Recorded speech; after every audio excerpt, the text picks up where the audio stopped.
মে থেকে 1 জুন পর্যন্ত 7 দিনব্যাপী কর্মসূচি।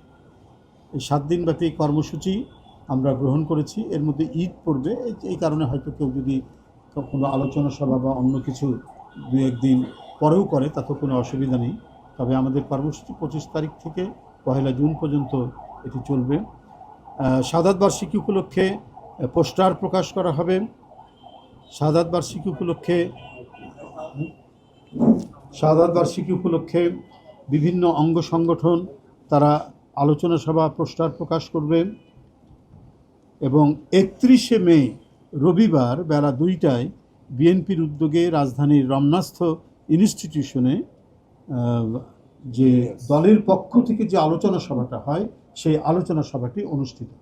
এটি 31 তারিখে বেলা 2টার সময়। আমরা একদিন পরে এটা রেখেছি, কারণ 30 তারিখের আগের দিন হচ্ছে ঈদের পরের দিন, তো সেই কারণে আমরা এটা রাখিনি। কারণ ঢাকা থেকে অনেকেই দেশের ঢাকার বাইরে চলে যাবেন, গ্রামের বাড়িতে যাবেন, এই কারণে আমরা 31 তারিখে এটা রেখেছি।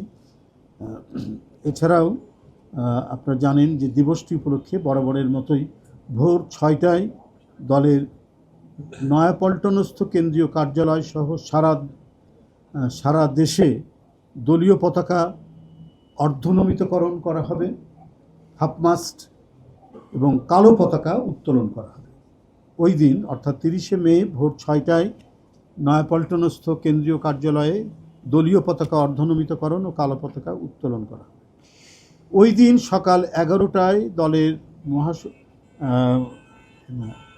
এখানে যেতে পারে সকাল 11টায় দলের সিনিয়র নেতৃবৃন্দ সহকারে বিএনপির নেতৃবৃন্দ এবং অঙ্গ সংগঠনের নেতৃবৃন্দ শহীদ রাষ্ট্রপতি জিয়াউর রহমানের মাজারে পুষ্পার্ঘ্য অর্পণ ও মাজার জিয়ারত করবেন এবং জিয়ারত শেষে জাতীয়তাবাদী ওলামা দলের উদ্যোগে মাজার প্রাঙ্গণে দোয়া মাহফিল অনুষ্ঠিত হবে।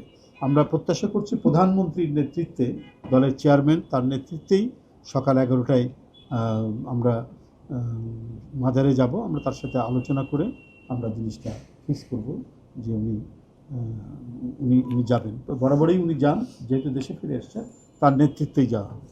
দিবসটি উপলক্ষে ঢাকা মহানগর উত্তর ও দক্ষিণের প্রতি থানায় দুস্থদের মাঝে কাপড়, চাল, ডাল সহ খাদ্য সামগ্রী বিতরণ করা হবে। শুকনো যে জিনিস আছে সেগুলো আমরা বিতরণ করবো। এইভাবে সারা দেশে বিএনপির উদ্যোগে শহীদ রাষ্ট্রপতি জিয়াউর রহমানের 45তম শাহাদাত বার্ষিকী উপলক্ষে সারা দেশে জেলা ও মহানগরী সহ সকল ইউনিট এবং উক্ত ইউনিটের অধীনস্থ সকল ইউনিটে কার্যালয়ে 30শে মে ভোর 6টায় দলীয় পতাকা অর্ধনমিতকরণ এটা বলেছে ও কালো পতাকা উত্তোলন করা হবে এবং নিজ নিজ এলাকার সুবিধা অনুযায়ী আলোচনা সভা, দোয়া মাহফিল ও দোস্তদের মাঝে কাপড়, চাল, ডাল সহ খাদ্য সামগ্রী বিতরণ করা হবে।